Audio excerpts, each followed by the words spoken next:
Welcome to our channel wizard mind. आज हम लेके आए हैं हमारा प्रीलिम्स रिवीजन सीरीज का लेक्चर नंबर 1, जिसमें आज हम इकोनॉमिक्स का जो सब्जेक्ट है 5 ईयर प्लान, आज हम इसके बारे में डिस्कस करने वाले हैं। तो आपको पता ही होगा, जैसे कि कोई चीज़ होती है, अगर हमें कुछ करना है तो उससे पहले हमें कुछ प्लानिंग करनी होती है। कोई भी चीज़ बिना प्लानिंग के करते हैं तो कहीं ना कहीं हम उसका जो रिज़ल्ट है वो हम अपने अकॉर्डिंग उसको मॉडल नहीं कर पाते हैं। लेकिन अगर हम कोई चीज़ करें और उसको बहुत अच्छे से प्लानिंग करें कि हमें क्या करना होगा, कैसे करेंगे, और ये सब पूरा ओवर थिंक करने के बाद जब हम चीज़ों को करते हैं तो उसका रिज़ल्ट काफ़ी बेटर आता है। तो इसी तरीके से हमारा जो 5 ईयर प्लान जो है उसको प्लान किया गया था। इसलिए किया गया था ताकि हमारी जो इकोनॉमिक ग्रोथ है वो अच्छे से हो सके। क्योंकि आपको पता है जब हमारी जो कंट्री है उसको फ्रीडम मिली थी तो उसके बाद में आपको पता है पार्टीशन की प्रॉब्लम हुई थी एंड बहुत ज़्यादा हिंसा हुई थी उसमें, और बहुत ज़्यादा इकोनॉमी बहुत ज़्यादा ख़राब थी उस टाइम पे। क्योंकि अंग्रेज़ जितना भी था सब लूट के ले गए और कुछ था वो अपने साथ ले गए। तो इस तरह से कहीं ना कहीं हमारी इंडिया की जो वहाँ उस टाइम पे जो कंडीशन थी बहुत ही ज़्यादा ख़राब थी। तो उससे निकलने के लिए हमारे जो लीडर्स थे उन्होंने प्लानिंग करने के लिए उन्होंने 5 ईयर प्लान को अपनाया। तो अगर हम 5 ईयर प्लान की बात करें तो ये होता क्या है उसके बारे में हम पहले समझ लेते हैं। तो जो ये 5 ईयर प्लान है ये centralised and integrated national economic programme होता है, ठीक है। तो जो सबसे पहले यहाँ पे आप देख सकते हैं ये जोसेफ स्टालिन ने इम्प्लीमेंट किया था फर्स्ट 5 ईयर प्लान। कहाँ किया था? सोवियत यूनियन में। कब किया था? 1928 में इन्होंने फर्स्ट टाइम 5 ईयर प्लान को अप्लाई किया था, इम्प्लीमेंट किया था। तो जो हमारी मोस्टली जो कम्युनिस्ट स्टेट थी और लेकिन कुछ कुछ जैसे कैपिटलिस्ट कंट्रीज़ थी उन्होंने भी इसको अपनाया था। इसमें से अगर हम बात करें तो चाइना जो था इसने भी 5 ईयर प्लान को अपनाया था, ठीक है। लेकिन जो चाइना था उसने इसको रीनेम कर लिया। पहले इसको जो 5 ईयर प्लान था फ्रॉम 2006 टू 2010 इसको क्या बोलता था? गाइड। इसको क्या कह दिया? गाइडलाइन, गोया। पहले इसको क्या बोलता था? प्लान, यानी कि जुआ। इससे क्या हुआ, सेंट्रल जो गवर्नमेंट थी उसके हाथों में ज़्यादा पावर आ गई, उसको एक डेवलपमेंट करने के लिए ज़्यादा आसानी हो गई। लेकिन अगर हम बात करें हमारे इंडिया की, हमारे इंडिया ने जो फर्स्ट 5 ईयर प्लान था वो कब इम्प्लीमेंट किया था, लॉन्च किया था? 1951 में। कब किया था? इमीडिएटली आफ्टर इंडिपेंडेंस, मतलब जब हमें आज़ादी मिली उसके जस्ट बाद ही उन्होंने ये अप्लाई कर दिया। क्योंकि हमारे बहुत सारे जो लीडर थे बहुत ही ज़्यादा प्रभाव में थे सोशलिस्ट के। क्योंकि उस टाइम पे जो सोवियत यूनियन था उससे उसमें रूसी क्रांति वगैरह चल रही थी, तो उनका काफ़ी प्रभाव था हमारे लीडर्स के ऊपर। तो ये आपको पता है सोवियत यूनियन में जोसेफ स्टालिन जो थे उन्होंने फर्स्ट टाइम 5 ईयर प्लान लागू किया था 1928 में। तो वहीं से प्रभाव में आकर हमारे जो लीडर्स थे उन्होंने भी इसको अपना लिया, ठीक है। चलिए अब हम डिस्कस करते हैं। तो हमारे सबसे पहले उस टाइम पे जो प्राइम मिनिस्टर थे जवाहरलाल नेहरू, उन्होंने जो फर्स्ट 5 ईयर प्लान था उन्होंने पार्लियामेंट में इसको पेश किया, ठीक है। क्योंकि उस टाइम बहुत ज़्यादा ज़रूरत थी इस 5 ईयर प्लान की। क्योंकि आपको पता है इकोनॉमी ग्रोथ करने के लिए एक सिस्टमेटिक तरीका चाहिए था लोगों को, ताकि वो उस तरीके से उसको फॉलो करके जो हमारे गोल्स हैं उनको अचीव कर सकें। तो यहाँ पे जो फर्स्ट 5 ईयर प्लान था जो हमारा लॉन्च किया गया था, अभी हमने डिस्कस कर लिया था 1951 में फर्स्ट 5 ईयर प्लान लॉन्च हुआ था। और इसका जो मेनली जो फोकस था वो किस पे था? ये जो प्राइमरी सेक्टर था उसके डेवलपमेंट पे। यानी कि प्राइमरी सेक्टर आप जानते ही हैं, ये हमारा एग्रीकल्चर का जो सेक्टर होता है। सो क्या था 1951 एंड प्राइमरी सेक्टर का डेवलपमेंट, ये हमारा फोकस था। और जो हमारा फर्स्ट 5 ईयर प्लान था वो किस पे बेस्ड था? तो अगर आपसे कोई पूछता है तो ये इसके लिए आपको जवाब देना होगा तो आप बोलेंगे हैरड डोमर मॉडल, यानी कि हैरड डोमर मॉडल। ठीक है। इसमें कुछ कुछ मॉडिफिकेशंस किए और उसी पे बेस्ड ऑन था जो हमारा फर्स्ट 5 ईयर प्लान था। So that is very important.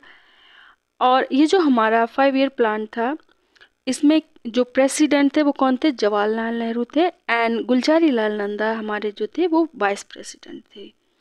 और जो हमारा इसका जो एक तरह से इसका जो एम था, मोटो था, वो क्या था? 5 ईयर प्लान का सबसे पहले क्या था कि ये हमारा एग्रीकल्चर, और उसके बाद में क्या डिफरेंट कुछ और भी प्रॉब्लम्स थी, जो कि हमारे पार्टीशन की वजह से कुछ कुछ प्रॉब्लम्स हो गई थी, एंड और सेकेंड वर्ल्ड वार था, उसकी वजह से कुछ प्रॉब्लम्स क्रिएट हुई थी। तो हमारी जो कंट्री थी उसको दोबारा से रिबिल्डिंग करने, यानी कि दोबारा से उसका पुनरुत्थान करने के लिए इसको अपनाया गया था। और इसके बाद में क्या था?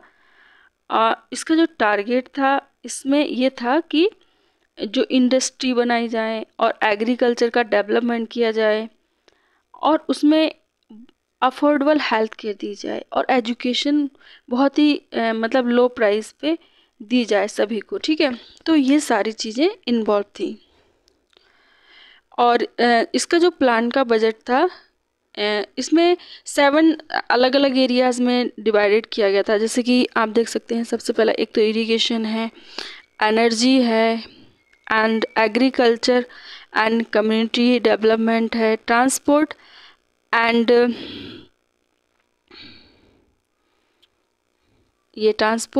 कम्युनिकेशन है, इंडस्ट्री है, सोशल सर्विसेज है, रिहेबिलिटेशन की प्रॉब्लम कब आई थी? क्योंकि देखो पार्टीशन हुआ था, और वहाँ पे एक तो ये था कि जो लोग बाहर से आ रहे थे उनको भी रिहेबिलिटेशन की ज़रूरत थी, जैसे हिंदू वगैरह थे, और भी कुछ ऐसी कास्ट थी, नॉन मुस्लिम्स जो होते हैं, तो उन सबको बहुत ही प्रॉब्लम हो रही थी, तो उनका रिहेबिलिटेशन कराने के लिए भी जिम्मेदारी थी, इसी में इन्वॉल्व थी। ठीक है। And the most important feature of this phase was active role for state in all economic sector. तो इसका जो बहुत ही जो रोल था इकोनॉमिक सेक्टर के लिए, तो एक्टिव रोल था स्टेट का। जैसे कि यहाँ पे आप देखेंगे कि इमीडिएटली जैसे कि आज़ादी मिली उसके जस्ट बाद, तो इंडिया को बहुत सारी बेसिक प्रॉब्लम्स फेस करनी पड़ रही थी। जैसे कि यहाँ पे पैसों की बहुत ज़्यादा कमी हो रही थी, और उनके पास बहुत ही कैपेसिटी कम थी कि जो उनको बचा सके उनको। जैसे कि अब कोई चीज़ होगी, अगर किसी चीज़ का डेवलपमेंट करना है तो उसके लिए आपको पैसे चाहिए, और उस टाइम पे इंडिया के पास इतने पैसे थे भी नहीं जो कि बहुत ज़्यादा करे। तो इन्होंने बहुत छोटा सा टारगेट रखा था, बहुत ही स्मॉल अमाउंट रखा था, 2.1% का टारगेट रखा था कि हमारा जो जीडीपी ग्रोथ है वो हम 2.1% का इंक्रीज़ कर लेंगे। लेकिन यहाँ पे इन्होंने बहुत अच्छे से इसको अचीव कर लिया, तो इन्होंने टोटल 3.6%, यानी कि जितना इन्होंने अपना जो टारगेट था उससे भी ज़्यादा इन्होंने अचीव कर लिया। ठीक है, तो एक तरह से बहुत सक्सेसफुल रहा इसका रिजल्ट। तो इसका जो मानसून कह सकते हैं कि बहुत ही अच्छा रहा। और इसमें क्या हुआ, इस टाइम पे क्या हुआ, मानसून का मौसम अच्छा था, जिस वजह से एग्रीकल्चर जो खेती वगैरह थी वो बहुत अच्छी हुई, और हमारी क्रॉप वगैरह थी उसकी फसलें बहुत अच्छी हुई हैं।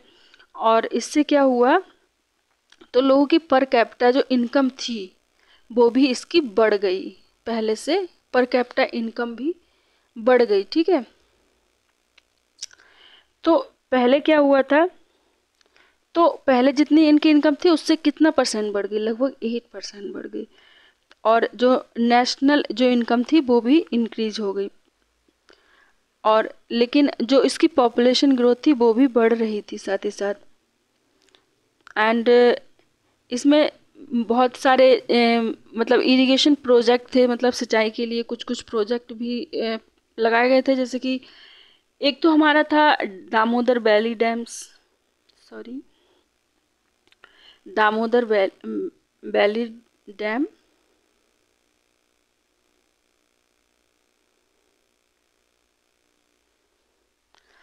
और उसके बाद में यहाँ पे जो वर्ल्ड हेल्थ ऑर्गेनाइजेशन है, और उन्होंने जो चिल्ड्रंस की हेल्थ थी एंड इन्फेंट मतलब जो नवजात बच्चे होते हैं उनकी मृत्यु दर को कम करना, और जो कि कंट्रीब्यूट कर रहे थे पॉपुलेशन ग्रोथ के लिए, इन सब के बारे में वर्ल्ड हेल्थ ऑर्गेनाइजेशन का भी सपोर्ट मिला।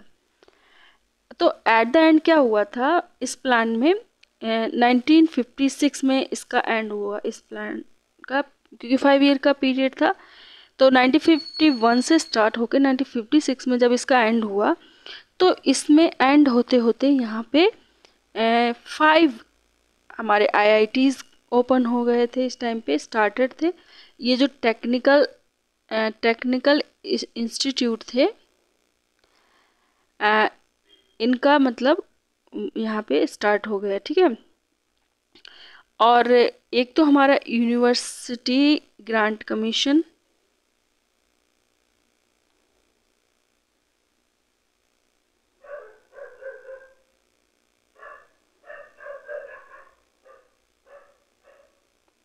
यूनिवर्सिटी ग्रांट कमीशन, एंड इसको हम यूजीसी भी बोलते हैं, सुना होगा आपने ये वर्ड।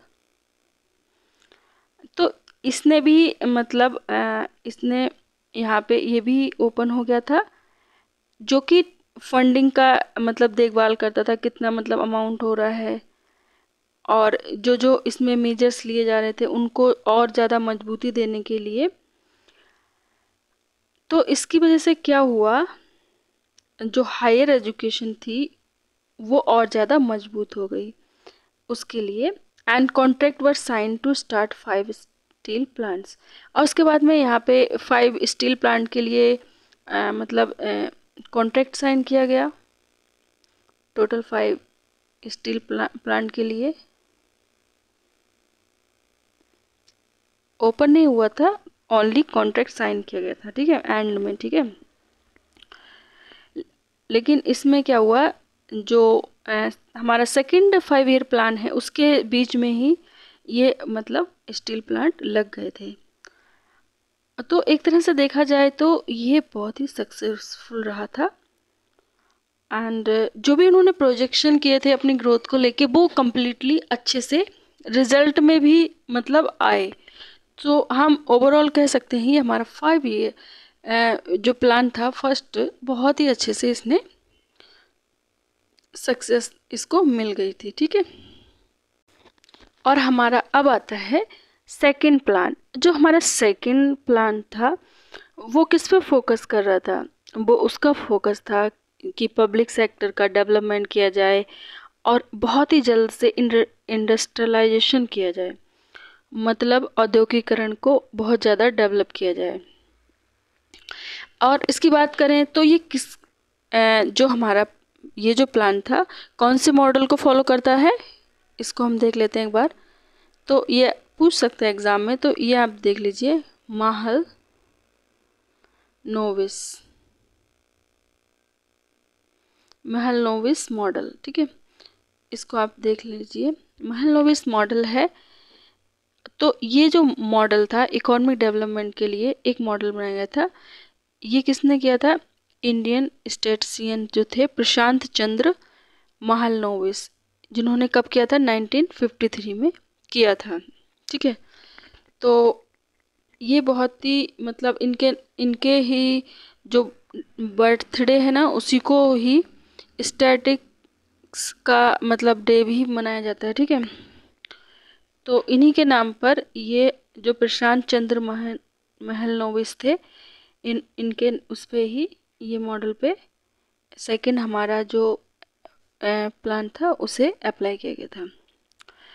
अब इस प्लान में क्या था, इससे क्या हुआ था कि इसमें मतलब इन्वेस्टमेंट जो होगा उसमें उसको मतलब बांट दिया गया था, जैसे कि प्रोडक्टिव सेक्टर, इस उसकी वजह से क्या होता है कि हमारा जो लॉन्ग रन का जो ग्रोथ होगा उसको ध्यान में रखते हुए, जैसे कि अगर इंडस्ट्री आज लगाएंगी तो उसका रिजल्ट काफ़ी लॉन्ग टाइम में आता है। उसकी वजह से काफ़ी लोग होते हैं जिनको बहुत सारा काम मिल जाता है जैसे, और एक एक तरह से ये दो मतलब इनकम का सोर्स भी प्रोवाइड करता है, साथ ही साथ हमारा जो इकोनॉमिक ग्रोथ है उसमें भी योगदान करता है। क्योंकि अगर इंडस्ट्रियलाइजेशन होता है तो उसके साथ में बहुत सारी चीज़ें हमारी इकोनॉमिक ग्रोथ के लिए बहुत ही अच्छी रहती हैं, ठीक है।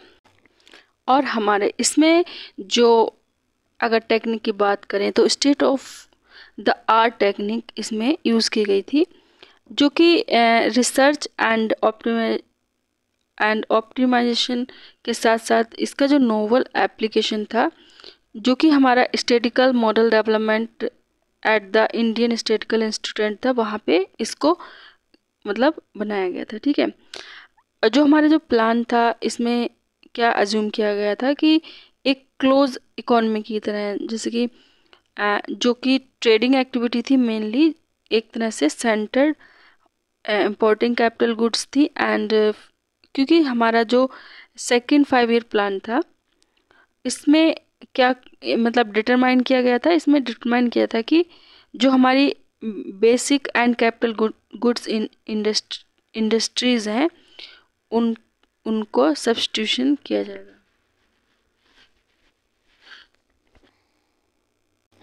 तो इसके लिए हमारा जो हाइड्रो इलेक्ट्रिक पावर प्रोजेक्ट था एंड हमारे जो 5 स्टील प्लांट थे जिसमें भिलाई है एंड दुर्गापुर है और जो राउरकेला है, वो एस्टेब्लिश किए गए थे किसकी हेल्प से, सोवियत यूनियन की and Britain and West Germany के साथ में। जैसे कि अगर हम बात करें तो ये जो हमारा भिलाई सबसे पहले ले लेते हैं, भिलाई किसकी हेल्प से हुआ है, ये हमारा हुआ है सोवियत यूनियन से, ठीक है। देन उसके बाद में दुर्गापुर आता है, दुर्गापुर यानी कि ये हमारा आता है यूके से। एंड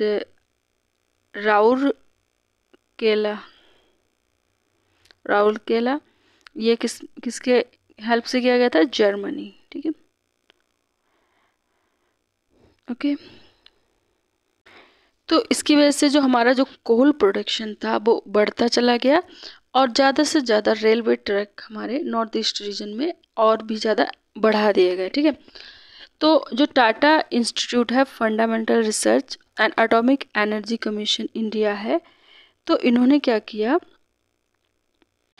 तो ये हमारे एस्टेब्लिश्ड हो गए उसी टाइम पे एज ए रिसर्च इंस्टीट्यूट, ठीक है।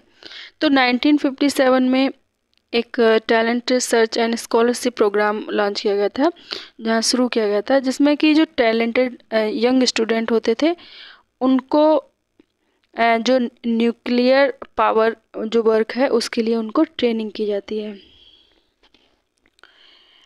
एंड अगर हम बात करें टोटल अमाउंट इसके लिए जो हमारा सेकंड 5 ईयर प्लान था, इसमें ये वैसे बहुत ज़्यादा इम्पोर्टेंट नहीं है, 48 बिलियन था, ये सब नहीं आता है, ठीक है, तो इसको हम छोड़ देंगे। तो ये हमारे लिए ज़रूरी है, लेकिन ये अमाउंट हमारा कहाँ का हुआ था, जिसमें हमारा था पावर, इरिगेशन, सोशल सर्विसेज है, कम्युनिकेशन है, ट्रांसपोर्ट है एंड मिसलेनियस। जो हमारा जो सेकंड प्लान था इसमें क्या होता है, इसमें मतलब पिछली बार से प्राइस बढ़ गया था, लेकिन इसमें क्या था, लेकिन इसमें ऐसा हुआ था कि जो फॉरेन एक्सचेंज क्राइसिस था वो इसमें फेस करना पड़ा, क्योंकि ये जो मॉडल था क्लोज इकोनॉमी का था, मतलब इसमें ऐसा कर दिया गया कि बाहर वालों से कोई बिजनेस का ये सब नहीं रहेगा इस तरह से। तो इसमें क्या रहा था कि फॉरेन एक्सचेंज क्राइसिस आ गया, तो जो हमारी जो रैपिड पॉपुलेशन की जो ग्रोथ थी वो एक तरह से कम होती चली गई, उससे कंपेयर करें जो पर कैपिटा इनकम थी उससे, ठीक है। अगर जो हमारी टारगेट था इस ग्रोथ के लिए वो हमने डिसाइड किया था 4.5%, ये किया था हमने 4.5%, लेकिन ये हमें अचीव कितना हुआ, 4.27%, यानी कि पिछली बार तो बहुत अच्छे से हमने अचीव कर लिया था, लेकिन ये सेकंड जो था कहीं ना कहीं फेल हो गया, जितना हमने करा प्लान वो नहीं हुआ। अप्रोक्सीमेट मैं मतलब हम उसके नियर तो आ ही गए थे, ठीक है। तो इस जो प्लान था इसको बहुत ही ज़्यादा क्रिटिसिज्म झेलना पड़ा, क्योंकि जो हमारे जो लिबरल इकोनॉमिस्ट थे B.R. सिनोय, इन्होंने देखा कि ये जो प्लान है इसमें क्या होता है कि ये किस पे है, डिफिशिएट फाइनेंसी।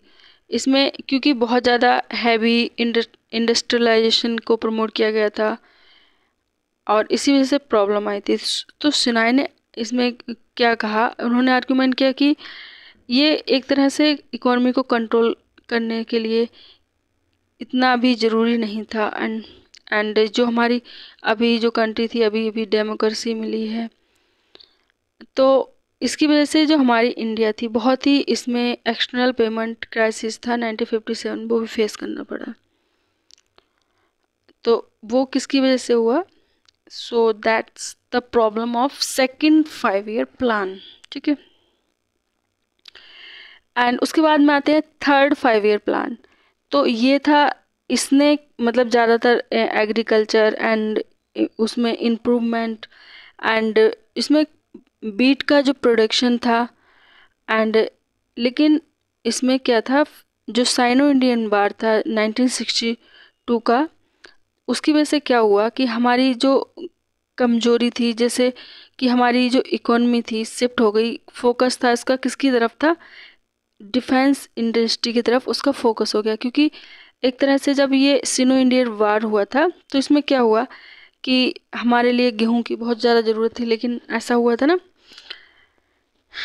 और लेकिन उस टाइम पे हम सोच रहे थे गेहूं की ज़्यादा वो कर ले, लेकिन फिर उसके साथ ही साथ हमें ऐसा लगा कि हमें डिफेंस की भी बहुत ज़्यादा ज़रूरत है, क्योंकि जब ये युद्ध वगैरह होते हैं तो इंडियन आर्मी की वो की गई थी। एंड 1965 टू 96 इंडिया जो था उसका फिर पाकिस्तान से भी युद्ध हुआ, और उसके बाद में बहुत ही ज़्यादा मतलब एक तरह से सूखा पड़ गया था 1965 में। इसकी वजह से जो बहुत ज़्यादा महंगाई बढ़ गई थी, और महंगाई बढ़ने के साथ साथ क्या हुआ था, जो उसके जो प्राइस थे बहुत ज़्यादा मतलब बढ़ रहे थे, घट रहे थे, स्टेबलाइजेशन हो रहा था उसमें, ठीक है। और इसमें क्या हुआ, कंस्ट्रक्शन किया गया था लेकिन फिर भी कंटिन्यू रखा गया, और सीमेंट एंड फर्टिलाइज़र के प्लांट्स भी वहाँ बनाए गए थे पंजाब में। एंड इसमें क्या मतलब बहुत ज़्यादा जो गेहूँ थे उनका प्रोडक्शन बहुत ज़्यादा बढ़ा दिया गया था, ठीक है। और इसके साथ ही साथ बहुत ज़्यादा प्राइमरी स्कूल स्टार्टेड किए गए थे रूरल एरिया में, और इससे क्या हुआ था कि एक तरह से ज़मीनी स्तर पर डेमोक्रेसी को पहुंचाया जाए। तो उसके लिए क्या किया गया, उसके लिए पंचायत इलेक्शन की वो की गई थी, स्टार्टिंग किया गया था। एंड उसके बाद में जो स्टेट थी उनको बहुत ज़्यादा और भी रिस्पॉन्सिबिलिटी दी गई थी डेवलपमेंट के लिए। तो हमारे जो इंडिया था फर्स्ट टाइम उसने क्या किया था, फर्स्ट टाइम IMF से उधार लिया था सबसे पहली बार, जो हमारा थर्ड 5 ईयर प्लान था उसमें। और उसके लिए उसने क्या करा, जो हमारे रुपए की जो वैल्यू थी उसको कम कर दिया। और वो सबसे पहले कब कम किया था, 1966 में। और state electricity board and state secondary education board को भी फॉर्म किया गया था इसी प्लान में। और जो हमारी स्टेट्स थी उनको रेस्पॉन्सिबल किया गया था सेकेंडरी एंड हायर एजुकेशन के लिए। और स्टेट के लिए रोड ट्रांसपोर्टेशन कॉरपोरेशन जो बनाया गया, एंड लोकल रोड बिल्डिंग भी स्टेट के ही लिए रेस्पॉन्सिबिलिटी के तौर पे दे दिया गया। तो हमारा जो टारगेट था इसमें 5.6% था। टोटल टारगेट हमारा कितना था, 5.6%। लेकिन इसमें हमने बहुत ही कम अचीव किया इस टाइम, ठीक है। ओनली ये हमारा जो था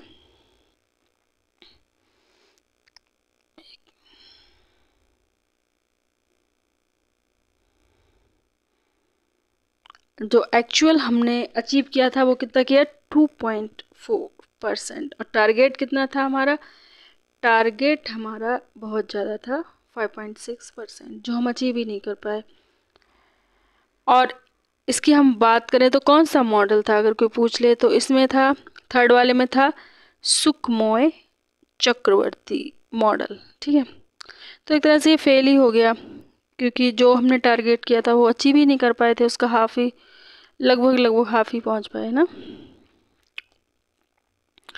तो एक तरह से देखा जाए तो बहुत ही ज़्यादा बुरी तरह से फेल हो गया जो थर्ड प्लान था। तो इसकी वजह से क्या हुआ, जो सरकार थी उसने प्लान हॉलीडे, मतलब उसने उसका अनाउंसमेंट कर दिया, क्योंकि ये हमारा चला था 1966 to 1967 and 1967 to 68 and 1968 to 69। इसके थ्रू 3 एनुअल प्लान मतलब बनाए गए थे, और इसके बीच में जो जो टाइम था, इसको कोई भी मतलब इसका जैसे ऐसे नहीं थर्ड फोर्थ कुछ भी नहीं है, इसका नाम है, तो इसको जो हमारा था प्लान हॉलीडे इसको बोलते हैं। इसके ऊपर क्वेश्चन पूछ लिए जाते हैं, तो ये क्या है, प्लान हॉलीडे। इसमें थ्री ड्यूरेशन को डिवाइड कर लिया, एक तो हमारा 1966 टू 1967 है, एंड 1967 टू 68 है, एंड 1968 टू 69 है। तो इसमें 3 एनुअल प्लान किए थे, मतलब ईयरली किया गया था। और इस तो सबसे पहला जो हमारा पीरियड था 96 टू 67, इसमें क्या हुआ, फिर से क्या हुआ, सूखा हो गया। तो उसके बाद में इसमें वही था कि एग्रीकल्चर के लिए प्रायोरिटी दी गई थी, और जो इंडस्ट्रियल सेक्टर था उसके लिए। तो गवर्नमेंट इंडिया ने क्या करा था, मतलब फिर से जो रुपए था उसका डिवोल्यूशन कर लिया था। इसकी वजह से जो क्या हुआ था, हमारी कंट्री थी उसका एक्सपोर्ट बढ़ गया। ठीक है, ठीक है। तो द इसकी वजह से क्या हुआ, लोग ज़्यादा से ज़्यादा मतलब एक्सपोर्ट कर इंडिया से लेने लगे सामान, क्योंकि जब डिवैल्यूएशन होता है पैसा हमारा कम है, तो उस वजह से लोगों को चीज़ें सस्ती मिलती हैं, तो एक्सपोर्ट हमारा बढ़ गया। क्योंकि इसकी वजह से क्यों हुआ था, क्योंकि आपको पता है, क्योंकि युद्ध हुआ था उसकी वजह से, और हमारे जो सोर्स थे, महंगाई बढ़ गई थी उसकी वजह से बहुत ही ज़्यादा प्रॉब्लम हो रही थी। सो दैट मीन उससे उबरने के लिए क्या करा, सीधा सीधा हमारे जो मतलब पैसा रुपया था उसको हमने डिवैल्यूएशन कर दिया। ठीक है, तो ये था। एंड नाउ अभी हम 4th 5 ईयर प्लान देखते हैं। तो जो हमारा 4th 5 ईयर प्लान था, इसमें क्या था, इसका जो ऑब्जेक्टिव था, जो हमारा पहले का जो ट्रेंड था जिसमें कि हमने देखा था कि वेल्थ एंड इकोनॉमिक पावर था उसको बढ़ाना है, तो उसी के बेस पे था। और ये जो हमारा फॉर्मूला था जो किस पे फोकस करता था, गैडगिल फार्मूला पे। और इसकी वजह से क्या था कि जो हमारी ग्रोथ है वो किस स्टेबिलिटी के साथ में होनी चाहिए थी, और हमारा जो प्रोग्रेस है मतलब आत्मनिर्भर सेल्फ रिलायंस के लिए होना चाहिए। और इस टाइम पे हमारी जो इंदिरा गांधी थी वो प्राइम मिनिस्टर थी। ठीक है, तो जो इंदिरा गांधी गवर्नमेंट थी उन्होंने क्या करा कि हमारी जो 14 जो मतलब जो मेजर इंडियन बैंक्स थी, जैसे जिनमें तो हमारा ये आता है Allahabad bank, bank of Baroda, bank of India, bank of Maharashtra, central bank of India, Canara bank, Dena bank, India bank, Indian bank, Indian overseas bank, Punjab national bank, syndicate bank, UCO bank, union bank and united bank of India. ये जो हमारी जो bank थी इनको क्या कर दिया, nationalise कर दिया, मतलब नेशनल बैंक बना दिया इनको। ठीक है, और उसके साथ ही साथ ग्रीन रेवोल्यूशन की वजह से जो इंडिया में एक तरह से एडवांस एग्रीकल्चर के लिए भी प्रमोट किया था इसमें। और साथ ही साथ जो ईस्ट जो पाकिस्तान था, जिसको भी हम बांग्लादेश भी बोलते हैं, तो इसमें क्या हुआ था, उस टाइम पे जो इंडिया पाकिस्तान का बार था 1971 एंड द बांग्लादेश रिवोल्यूशन, उसमें बहुत सारा फंड हो गया था, और इसकी वजह से एंड और उसके लिए उसके साथ ही साथ इंडस्ट्रियल डेवलपमेंट हुआ था। तो जो हमारा बफर स्टॉक है फर्स्ट टाइम यहीं पे इंट्रोड्यूस किया था। तो इसमें बफर जो स्टॉक था 5 million tons of food grains was envisages. इसमें 5 मिलियन टन्स के लिए फूड ग्रेन्स जहाँ पे रखा जा सके उसके लिए बफर स्टॉक बनाया गया था, ठीक है। और ड्राफ्ट प्रोन एरिया प्रोग्राम भी यहाँ पे लॉन्च किया गया था जिसे DPAP कहते हैं। और इसमें हमारा जो टारगेट था वो कितना रखा गया था 5.6%, लेकिन हमारा जो एक्चुअल अचीव कितना हुआ था 3.3%। तो ये भी कम रह गया इस वाले में भी, ठीक है, फोर्थ वाले में भी, ठीक है। अब आते हैं फिफ्थ 5 ईयर प्लान था। इसमें क्या था, एम्प्लॉयमेंट है, पॉवर्टी यानी कि एलिवेशन, गरीबी हटाओ, और जस्टिस वगैरह, इसके लिए इसमें कहा गया था फिफ्थ वाले में। और ये जो प्लान था इसमें साथ ही साथ सेल्फ रिलायंस और एग्रीकल्चर प्रोडक्शन एंड डिफेंस इसमें भी फोकस था इसमें। और 1978 में उसके बाद में क्या हुआ, जो मोरारजी देसाई थे उनकी गवर्नमेंट जो न्यूली मतलब इलेक्शन हुए थे दोबारा से, तो उसमें उन्होंने क्या करा, इसको फिफ्थ 5 ईयर प्लान को रिजेक्ट कर दिया। तो उन्होंने क्या अमेंड कर दिया, इलेक्ट्रिक सप्लाई एक्ट को अमेंड करके 1975 को। उन्होंने क्या करा कि सेंट्रल गवर्नमेंट को पावर जनरेशन और ट्रांसमिशन में उनको दे दिया गया, ठीक है, कि अब गवर्नमेंट ही इसमें मतलब सेंट्रल गवर्नमेंट ही इसमें रहेगी, ठीक है।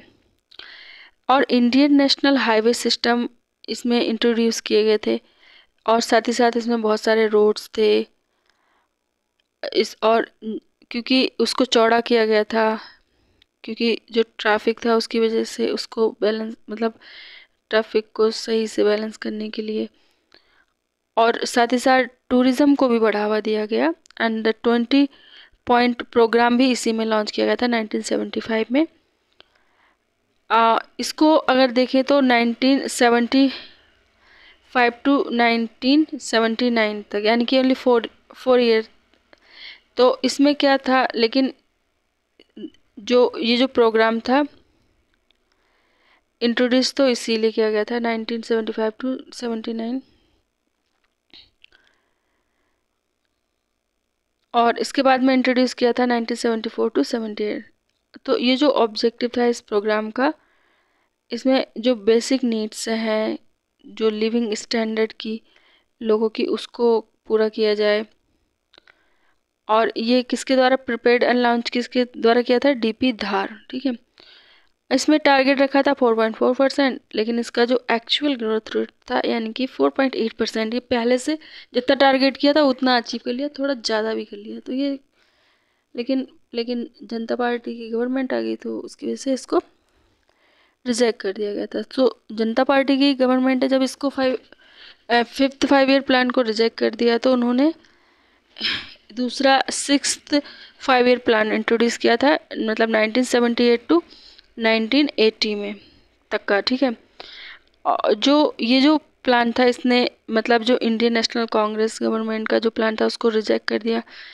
1980 जो आई थी उसने इंडियन नेशनल कांग्रेस की गवर्नमेंट जब आई, यही होता है दूसरी गवर्नमेंट आती है तो वो उसका प्रोग्राम हटा दिया, और उनकी आई तो उन्होंने, तो पहले जब उन्होंने अपना प्लान बनाया था 1978 टू 1980, तो उसके बाद में जब ये नेशनल कांग्रेस की गवर्नमेंट आई तो उन्होंने इसको हटा दिया, सिक्स्थ प्लान उन्होंने बनाया।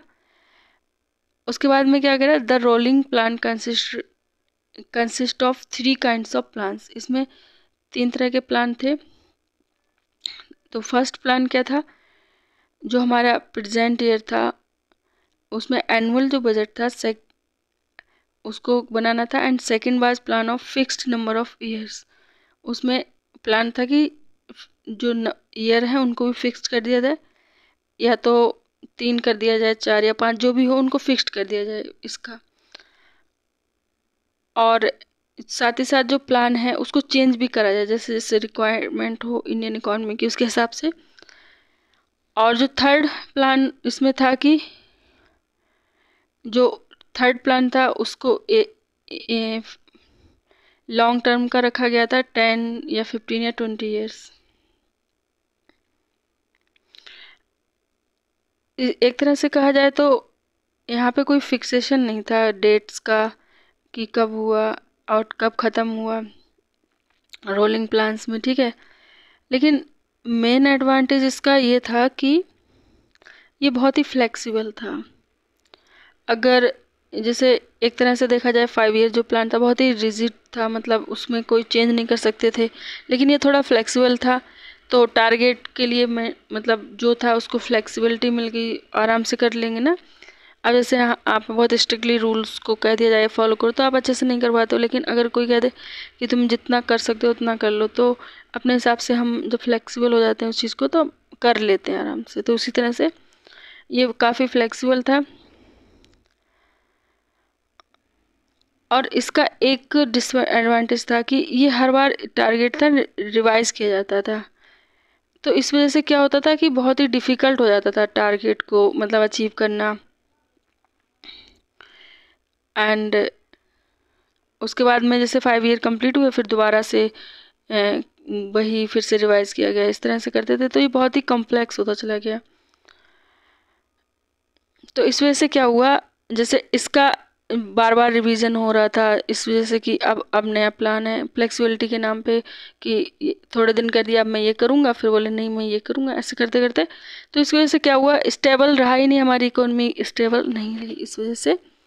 देन उसके बाद हमारा जो 6th 5 ईयर प्लान था, एक तरह से कहा जाए तो हमारा इकोनॉमिक लिबरेशन का एक तरह से शुरुआत ही है, क्योंकि यहाँ पे जो प्राइस कंट्रोल थे उसको हटा दिया गया था। एंड जो राशन की जो शॉप थी उनको बंद कर दिया गया। इसकी वजह से क्या हुआ, जो फूड का जो प्राइस था बहुत इंक्रीज़ हो गया, और मतलब लोगों के लिए रहने के लिए बहुत ज़्यादा मतलब ज़रूरत पड़ने लगी, पैसे उसका बढ़ गया है ना। एक तरह से देखा जाए तो जो नेहरू जी का नेहरूवियन सोशलिज्म था उसका ये एंड हो गया।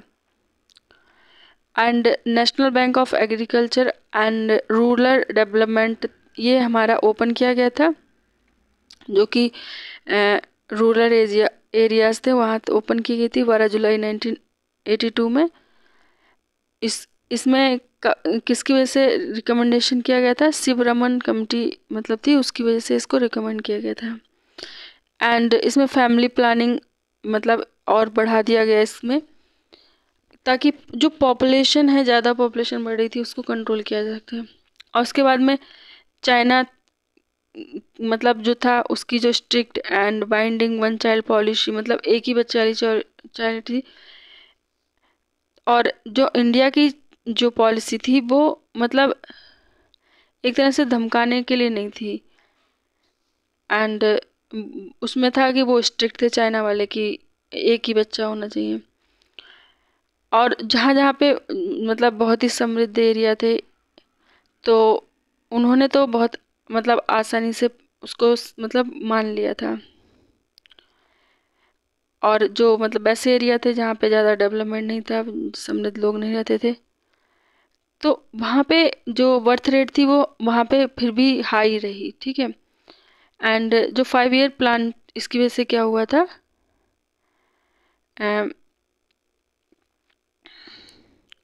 तो जो हमारा 5 ईयर प्लान था ये हमारा इस तरह से हुआ। और इसमें जो टारगेट था, क्योंकि ये जो हमारा टारगेट था 5.2% हमने किया था, लेकिन जो इसकी एक्चुअल ग्रोथ रेट थी वो 5.7%, यानी कि ये हमारा इंक्रीज़ हो गया, यानी कि सक्सेसफुल रहा इंडियन इकोनॉमी का लिए। ये हमारा जो 5 ईयर प्लान था ये भी सक्सेसफुल रहा था, इसमें भी ग्रोथ अच्छी हो गई थी, ठीक है।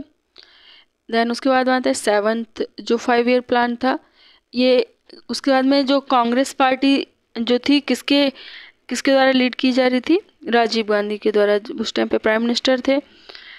तो ये जो प्लान था इसकी वजह से क्या था, इसके ऊपर बहुत ज़्यादा मतलब ये था कि इस प्रोडक्टिविटी लेवल बढ़ाना है इंडस्ट्री का, और टेक्नोलॉजी अपग्रेड करनी है, ये सब बहुत ज़्यादा मतलब एक तरह से इसकी चुनौतियाँ थी इसके लिए, ठीक है। और अगर हम बात करें तो इसका जो मेन ऑब्जेक्टिव था जो 7th 5 ईयर प्लान था, तो इसमें क्या था कि ग्रोथ करनी थी, इंक्रीज़ करना था इकोनॉमिक प्रोडक्टिविटी के लिए, और फूड ग्रेन्स बढ़ाना था, और मतलब एम्प्लॉयमेंट मतलब बढ़ाना था, एम्प्लॉयमेंट क्रिएट करना था सोशल जस्टिस के थ्रू, ठीक है। इसकी वजह से क्या हुआ, 6th 5 ईयर प्लान, उसकी वजह से बहुत ज़्यादा एग्रीकल्चर का मतलब ग्रोथ तो हुआ था, एंड उसने कंट्रोल भी काफ़ी इन्फ्लेशन पे किया था। तो इस वजह से जो बैलेंस पेमेंट था ये बहुत ही इसके लिए सही था, और ये जो बहुत स्ट्रॉन्ग बेस मिल गया एक तरह से 5 ईयर प्लान के लिए, 7th 5 ईयर प्लान के। और इसकी वजह से जो हमारा इकोनॉमिक ग्रोथ के लिए जो भी मतलब ज़रूरत थी उसके लिए एक बेस अच्छा मिल गया, क्योंकि 6th वाला इतना सक्सेसफुल रहा था। देन जो 7th प्लान था वो एक तरह से झुक गया सोशलिज्म के लिए, एनर्जी प्रोडक्शन मतलब ज़्यादा से ज़्यादा हो। और अगर हम देखें तो इसमें जो मेन एरिया थे वो क्या थे 5 ईयर प्लान, इसमें एक तो सोशल जस्टिस था, removal of operation of the weak using modern technology था, एग्रीकल्चरल डेवलपमेंट था, एंटी पॉवर्टी प्रोग्राम्स थे, full supply of food, clothing and shelter. तो इसकी वजह से इंक्रीज कर दिया productivity small and large scale farmer के लिए, और इंडिया को एक तरह से इंडिपेंडेंट इकोनॉमी, किसी के ऊपर ऐसा ना हो कि डिपेंड रहे, तो इस तरह का इसमें प्लान किया गया था। तो ये हमारा 15 ईयर पीरियड का जो ग्रोथ था वो मतलब उसके लिए था। जो हमारा 7th प्लान था ये फोकस कर रहा था किस पे, ये प्रिक्वेस्टिस एंड सॉरी, तो एक तरह से जो हमारा इंडिया का जो 15 साल का जो इंडिया का जो स्टडी ग्रोथ के लिए जो टारगेट था उसके लिए क्या था, जो हमारा 7th प्लान था वो फोकस था किसके लिए, कि हमारा जो इंडिया है सेल्फ सस्टेनिंग ग्रोथ कर लेगा 2000 तक, ठीक है। तो ये बहुत ज़रूरी था ये होने के लिए, ठीक है। और इस प्लान में क्या एक्सपेक्ट किया था कि जो लेबर फोर्स है वो मतलब इंक्रीज कर जाए 39 मिलियन पीपल, एंड और जो एम्प्लॉयमेंट है वो उसकी रेट है मतलब बढ़ जाए 4% पर ईयर के हिसाब से बढ़े। और इसके बाद में इसमें जो कुछ एक्सपेक्टेड आउटकम थे वो मतलब बताए गए हैं इसमें, जैसे कि एक तो balance of payment, export import and trade balance and merchandise, export है, मर्चेंडाइज इंपोर्ट है, projection for balance of payment. तो हमारा जो 7th 5 ईयर प्लान है इसने क्या किया, इंडिया को बहुत ही ज़्यादा सेल्फ सस्टेन्ड इकोनॉमी बना दिया। और इसके साथ साथ जो बहुत ही ज़्यादा कंट्रीब्यूशन दिया था कुछ वॉलंटरी एजेंसी थी, और जो जनरल पॉपुलेशन थे उन्होंने। अब इसमें जो टारगेट था हमारा 5% था, और एक्चुअल जो ग्रोथ थी 6.01%, और जो हमारी पर कैपिटा इनकम थी उसकी ग्रोथ भी 3.7% इसमें इंक्रीज हो गई, ठीक है। यानी कि जो हमारा टारगेट था वो था 5% एंड 6.01% इसमें अचीव कर लिया गया। और इसकी इनकम कितनी इंक्रीज होगी, 3.7% पर कैपिटा इनकम इंक्रीज हो गई 7th में, ठीक है। अब आता है हमारा जो 8th जो प्लान वो नहीं हुआ, क्योंकि यहाँ पे हमारी जो इकॉनमी थी बहुत ही ज़्यादा फास्ट चेंजिंग सिचुएशन थी, क्योंकि 1990 से 1991 इसको एनुअल प्लान्स की तरह इसको ट्रीट किया गया था, बहुत छोटा ड्यूरेशन था इसमें। और इसकी वजह से था जो 8th जो प्लान था वो लॉन्च किया था 1992 को, क्योंकि ये जो स्ट्रक्चरल एडजस्टमेंट पॉलिसी की वजह से, ठीक है।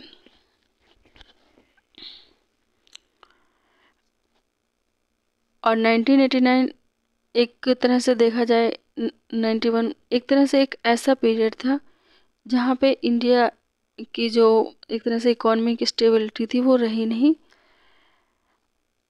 एंड इसकी वजह से क्या हुआ कि कोई भी प्लान इम्प्लीमेंट ही नहीं किया गया 1990 से लेके 1992 तक।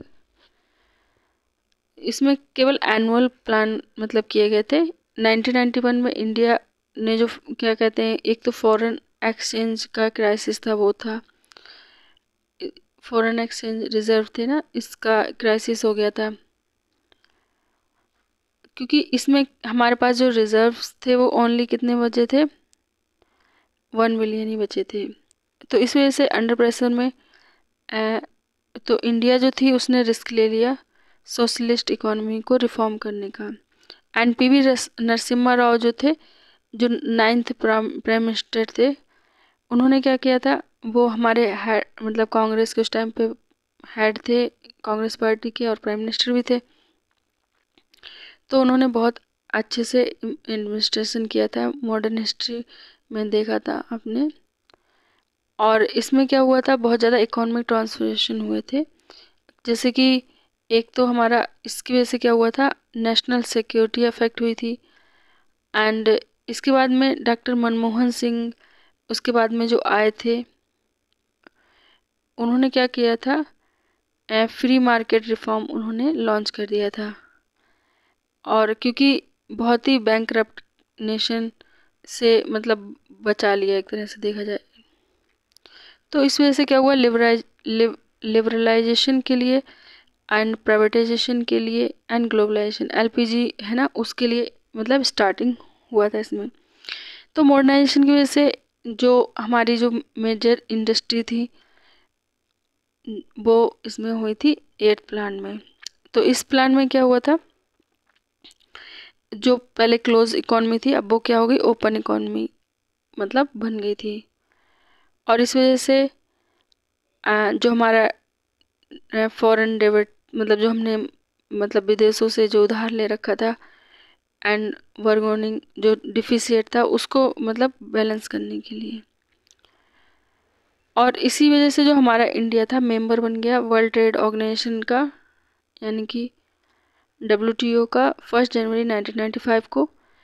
तो इसका जो मेजर ऑब्जेक्टिव ये था कि एक तो जो पॉपुलेशन थी उसको कंट्रोल करा जाए, और पॉवर्टी को कम किया जाए, एम्प्लॉयमेंट का जनरेशन किया जाए, और ज़्यादा से ज़्यादा इंफ्रास्ट्रक्चर को और बढ़ाया जाए, और जो इंस्टीट्यूशनल बिल्डिंग है एंड टूरिज्म मैनेजमेंट है एंड ह्यूमन रिसोर्स डेवलपमेंट है, इस पे वर्क किया जाए।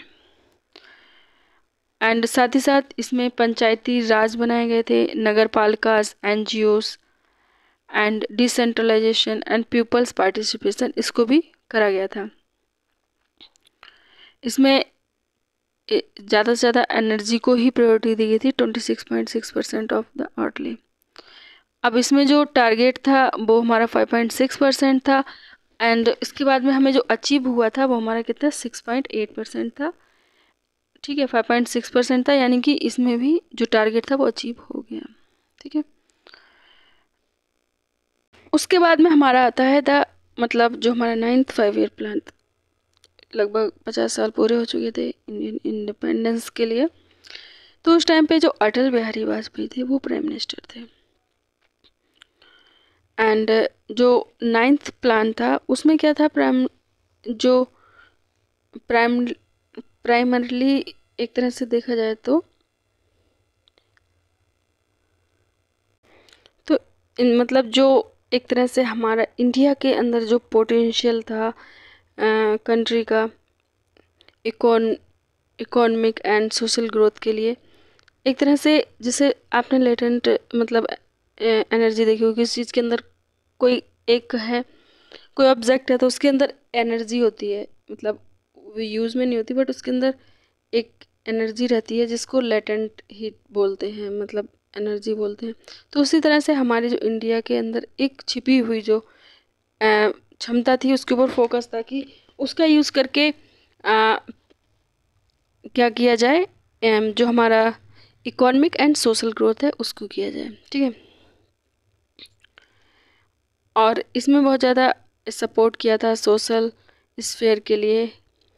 और जो कंट्री थी उन्होंने क्या करा, अपने मतलब बहुत ज़्यादा एफर्ट किए किसके लिए, सोशल ग्रोथ के लिए, और मतलब एक तरह से ताकि पॉवर्टी है उसको हटा दिया जाए। और एक तरह से इसमें बहुत ज़्यादा सेटिस्फैक्ट्री इम्प्लीमेंटेशन हुआ था जो 8th हमारा 5 ईयर प्लान था, एंड उसके बाद में जो उसके साथ में एफर्ट थे, पब्लिक एंड प्राइवेट सेक्टर ने मिलके जो एफर्ट लगाए थे इकोनॉमिक डेवलपमेंट के लिए, कंट्री के लिए। एंड जो हमारा 9th 5 ईयर प्लान था उसने बहुत ज़्यादा कंट्रीब्यूशन किया rural and urban areas country के लिए, और इसमें बहुत ज़्यादा मेजर्स लिए गए थे, जैसे कि स्पेशल एक्शन प्लान था, एंड जिसकी वजह से जो टारगेट पूरा हो जाए। एंड उसके बाद में बहुत ज़्यादा जो रिसोर्सेज थे, उनकी जो नीड थी उसको भी पूरा किया गया था। एंड स्पेशल एक्शन प्लान जो था, इसमें social infrastructure, agriculture, information technology and border policy, ये सब एरिया आते थे, और इसी में बजट भी आया, मतलब किया था। जो 9th 5 ईयर प्लान का जो था पब्लिक सेक्टर एक तरह से, और ये चीज़ें इम्पोर्टेंट नहीं है वैसे, जैसे कि 859 करोड़ ये जो दे रखा है, ये इस तरह का डेटा नहीं आएगा, ठीक है। इसमें क्या हुआ था, बहुत ज़्यादा 48% जो इसका खर्च था बढ़ा दिया गया था, जो पहले 33% था। एंड जो 8th प्लान में था, एंड जो सेंटर का जो शेयर था 57%, एंड स्टेट का जो शेयर था कितना था, 43%, एंड यूनियन टेरिटरी का, ठीक है।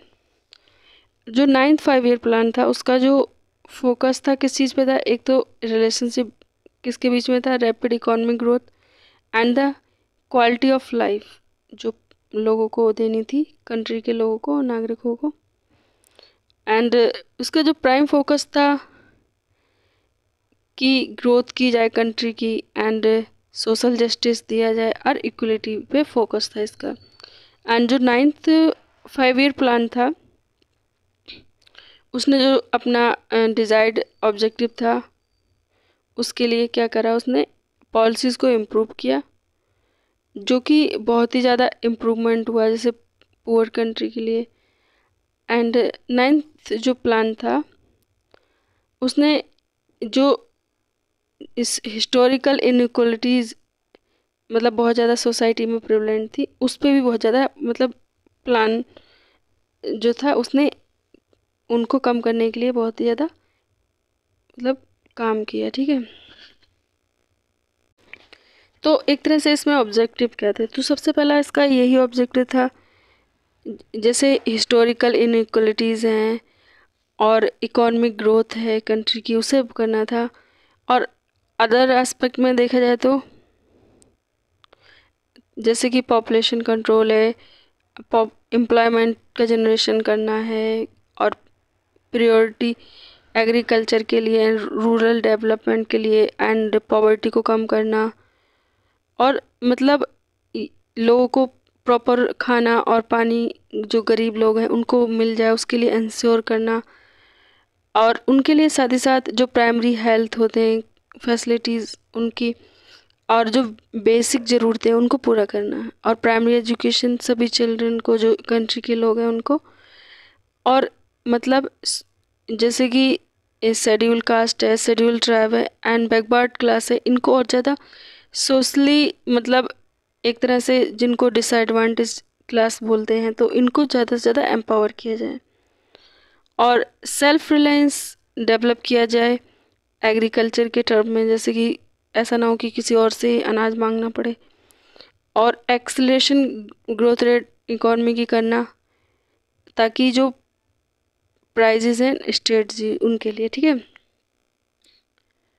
एंड स्ट्रक्चरल ट्रांसफॉर्मेशन करना था, development in the Indian economy, and जैसे न्यू इनिशिएटिव लिए गए थे, इनिशिएशन जैसे corrective steps to meet the challenge in the economy of the country,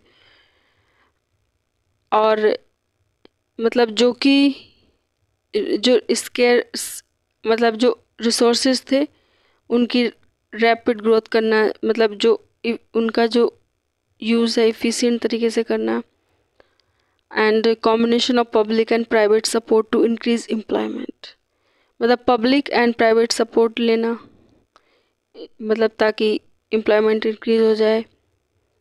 and जो मतलब एक्सपोर्ट का रेट बढ़ा देना ताकि सेल्फ रिलायंस हो जाए। एंड और जैसे कि जो सर्विस है, जैसे इलेक्ट्रिसिटी है, टेलीकम्युनिकेशन है, रेलवे, ये सर्विस से प्रोवाइड करना था। एंड स्पेशल प्लान था जो, ये तो हमने कर लिया था, socially disadvantage classes of the country थे। और साथ ही साथ इसमें था participation panchayati raj institution bodies and nagar palikas in the development process. अब इसके परफॉर्मेंस क्या थे? जो हमारा 9th 5 ईयर प्लान था, इसने जीडीपी ग्रोथ को 5.4%, जो इसका टारगेट था 6.5%, उसकी कंपेयर के टारगेट 6.5%, लेकिन इसने अचीव किया था कि 5.4% थे। और जो एग्रीकल्चर इंडस्ट्री ग्रो हो गई थी 2.1%, टारगेट था 4.2%। एंड द इंडस्ट्री ग्रोथ जो थी वो 4.5% मतलब था। एंड वो मतलब ज़्यादा हो गई क्योंकि इसका टारगेट 3% था, इंडस्ट्री ठीक था। And the service industry had growth rate 7.58%, और एक तरह से एनुअल जो ग्रोथ रेट थी 6.7% जो हमारी थी वो रीच हो गई। और जो हमारा 9th 5 ईयर प्लान था, क्योंकि एक तरह से देखा जाए तो उसकी जो पुरानी कमजोरियां थी हमारे देश की, और उसमें नए नए मेजर्स लिए गए थे, जैसे सोशल इकोनॉमिक डेवलपमेंट किया गया था कंट्री का। और इसके साथ साथ जो हमारी इकोनॉमी था उसको अच्छे तरीके से प्लान किया गया था। और साथ ही साथ में कंबाइंड पार्टिसिपेशन था गवर्नमेंट का, एजेंसी का, एंड जो जनरल पॉपुलेशन थी हमारे देश की, उन सब का। तो सभी ने जो कंबाइंड एफर्ट थे, public, private and all levels of government, तो इसकी वजह से ताकि इंडिया की जो ग्रोथ है वो मतलब इंडियन इकोनॉमी की वो बढ़ जाए। ठीक है, तो टारगेट ग्रोथ कितनी थी? 7.1%, और जो हमारी एक्चुअल ग्रोथ कितनी रिसीव हुई? 6.8%। ठीक है, तो इसमें भी थोड़ा सा कम रह गया टारगेट। और मतलब हमारा जो द मेन ऑब्जेक्टिव 10th इसका मतलब एक तरह से देखा जाए तो 5 ईयर प्लान का था कि 8% जीडीपी ग्रोथ पर ईयर बढ़ाई जाए, और जो हमारा पॉवर्टी है वो 5% 2007 तक करा जाए, और high quality employment at least addition to the labour force, मतलब उनको एम्प्लॉयमेंट दिया जाए, और जेंडर गैप्स को कम किया जाए लिटरेसी के मामले में, और मतलब वेजेस के मामले में। और 50% वही 2070 20 point programme was introduce, target growth was 8.1%, growth achieving 7.7%। और जो 10th प्लान वाज, इसने क्या करा था? उसने regional approach rather than the sector approach, bringing down the regional inequalities. ठीक है, एक्सपेंडिचर इसमें था, ये तो ज़रूरी नहीं है, ये सब ज़रूरी नहीं है। ठीक है,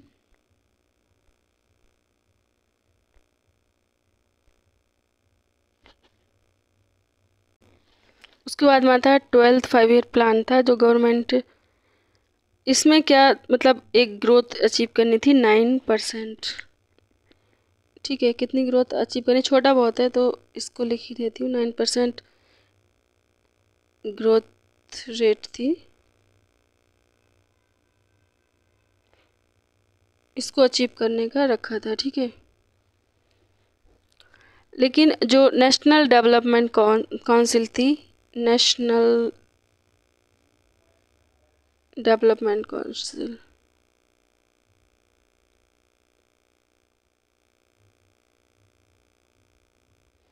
जो नेशनल डेवलपमेंट काउंसिल थी, उसने 27 दिसंबर 2012 को जो ग्रोथ रेट थी उसको 8% मतलब बताया कि 8% रहेगा, ठीक है। एंड इसके बाद में क्या हुआ, जो ग्लोबल कंडीशन थी उसकी वजह से जो डिप्टी चेयरमैन प्लानिंग कमीशन के थे मोहतक सिंह आहूवालिया, उन्होंने क्या किया, जो हमारी एवरेज ग्रोथ रेट है 9%, वो हम जो नेक्स्ट 5 ईयर है वो पॉसिबल नहीं है। तो इसलिए उन्होंने क्या करा, जो टारगेट था उन्होंने कितना रख लिया, 8%। जो मतलब मीटिंग हुई थी, national development council meeting new Delhi में हुई थी, उसमें उन्होंने कहा था। तो उन्होंने कहा कि ये पॉसिबल ही नहीं है कि 9% हमारा जो मतलब अचीव हो जाए। तो उन्होंने कहा कि 8 या 8.5% मतलब हो सकता है। तो आहूवालिया ने क्या किया, तो उन्होंने कहा कि state planning boards departments the approach paper for the 12th plan approved last year. तो उन्होंने क्या कहा,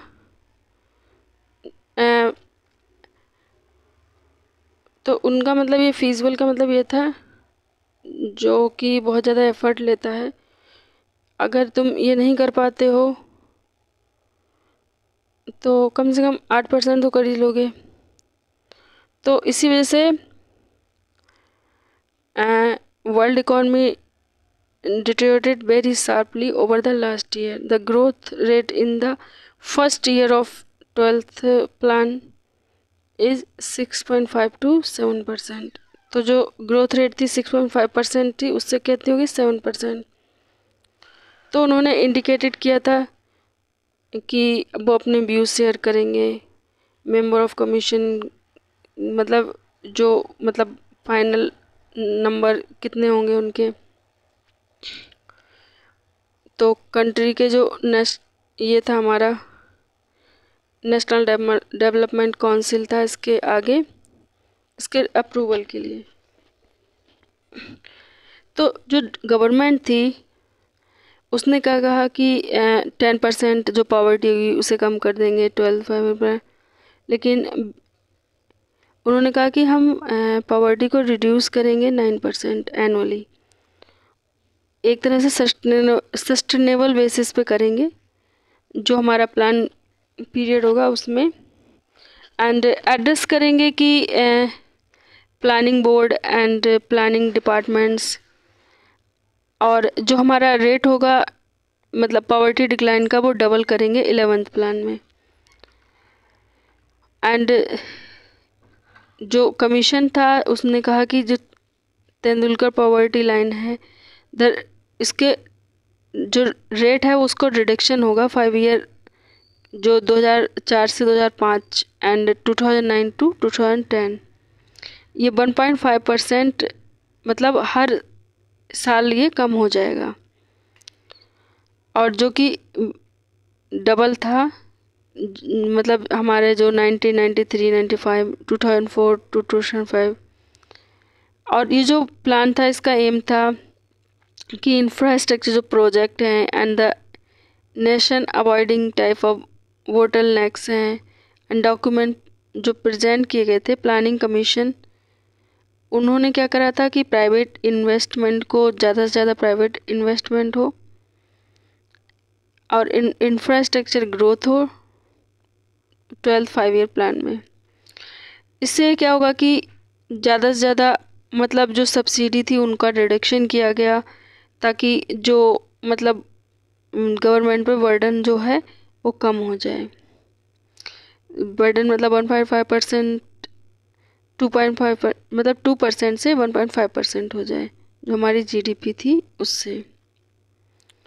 और अगर ऑब्जेक्टिव बात करें तो 12th 5 ईयर प्लान के जो ऑब्जेक्टिव थे, एक तो था 50 मिलियन न्यू जॉब अपॉर्चुनिटी की जाए मतलब नॉन एग्रीकल्चर सेक्टर में, और gender and social gap in social enrolment कम किया जाए, और ज़्यादा से ज़्यादा हायर एजुकेशन मतलब लोगों को मिल सके, ठीक है। और माल न्यूट्रिशन जो चिल्ड्रन थे 0 से 3 ईयर के उनको रिड्यूस करना, नंबर्स को कम करना, और मतलब इलेक्ट्रिसिटी इलेक्ट्रिसिटी पहुंचाना गाँव तक, और मतलब 50% जो रूरल पॉपुलेशन है उसको प्रॉपर ड्रिंकिंग वाटर पहुंचाया जाए, और जो ग्रीन कवरेज है 1 मिलियन हेक्टेयर एवरी ईयर बढ़ाया जाए, और साथ ही साथ मतलब बैंकिंग सर्विस 90% जो हाउस होल्ड है उनको पहुंचाया जाए। ठीक है, तो ये हमारे सारे मतलब जितने भी 5 ईयर प्लान्स थे उनको कवर कर लिया है। तो एक तरह से इसका जो देखा जाए, ये जो 5 ईयर प्लान थे 1947 टू 2017 थे, और जो हमारी इंडियन इकॉनमी थी उसने मतलब ये जो कंसेप्ट था प्लानिंग का अप्लाई किया था। तो इसमें 5 ईयर प्लान बनाए जाते थे जिससे डेवलप करते थे एंड मॉनिटर किया जाता था प्लानिंग कमीशन द्वारा 1951 टू 2014 तक। एंड उसके बाद में क्या हुआ, नीति आयोग आ गया 2015 टू 2017 तक। एंड जो प्राइम मिनिस्टर थे उसके वो चेयरमैन होते हैं नीति आयोग के, और इसमें जो डिप्टी चेयरमैन था वो नॉमिनेटेड किया जाता है जो कैबिनेट मिनिस्टर की रैंक रखता है। एंड मोन्टेक सिंह आहूवालिया जो थे वो लास्ट डिप्टी चेयरमैन थे इस कमीशन के, जो जिन्होंने रिज़ाइन कर दिया 26 मई 2014 को। और जो 12th प्लान ने इसका जो टर्म था वो कंप्लीट किया था मार्च 2017 तक। और उसके बाद में जो जो 4th प्लान का जो अलोकेशन इसमें जो था वो स्टेट रिसोर्सेज, उसमें स्कीमेटिक पैटर्न था, ना कि मतलब ट्रांसपेरेंट नहीं था ये। ठीक है, ऑब्जेक्टिव मैकेनिज्म नहीं था। ठीक है, इसकी वजह से क्या हुआ, गडगिल फार्मूला 1969 में अपनाया गया और रिवाइज वर्जन लाया गया इसका। एंड इसमें क्या किया गया था, सेंट्रल असिस्टेंस दिया गया था स्टेट के लिए। ठीक है, और जो न्यू गवर्नमेंट थी नरेंद्र मोदी जो 2014 में इलेक्ट होके आई थी, उन्होंने क्या कहा कि ये जो हमारा प्लानिंग कमीशन है इसको उन्होंने डिसॉल्व कर दिया, मतलब उसको हटा के दूसरा ले आए जिसको थिंक टैंक है उसको नाम दिया नीति आयोग। नीति आयोग का फुल फॉर्म है मतलब acromion for national institution for transforming India. तो ये आज का हमारा लेक्चर यहीं पे कंप्लीट हो जाता है, और आप लोग भी हमारा जो रिवीजन सीरीज है इससे जुड़े रहिए। तो जो भी हमारे टॉपिक्स होंगे, जो भी रिवाइज करने के होंगे, प्रीलिम्स आने वाले हैं, तो उससे पहले कुछ कुछ जो इम्पोर्टेंट टॉपिक होंगे उसको हम रिवाइज करेंगे इसमें। और हमारी वीडियो देखने के लिए लॉट्स ऑफ थैंक। हमारे विजार्ड माइंड चैनल को हमारे FB पे भी आप फॉलो कर सकते हैं विजार्ड माइंड को, साथ ही साथ इंस्टाग्राम पे भी हमारा विजार्ड माइंड चैनल, उसको भी सब फॉलो कर सकते हैं। Thank you so much.